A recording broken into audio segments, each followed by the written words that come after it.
How to add an audio track in DaVinci Resolve. First of all, open your DaVinci Resolve project and make sure you are in the Edit tab.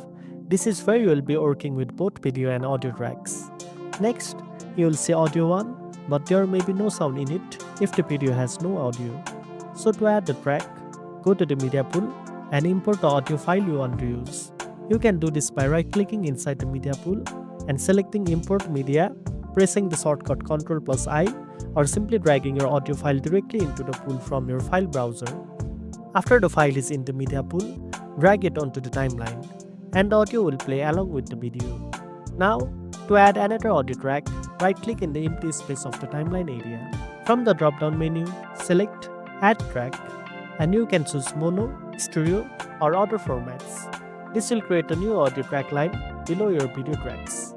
Now, you can drag your audio file to the newly created audio track in the timeline. You can move it around to sync it with your video or trim it as needed. And that's it. Now you know how to add an audio track in DaVinci Resolve. If you found this video helpful, don't forget to like, share, and subscribe for more tech tips. Thanks for watching, and I'll see you in the next one.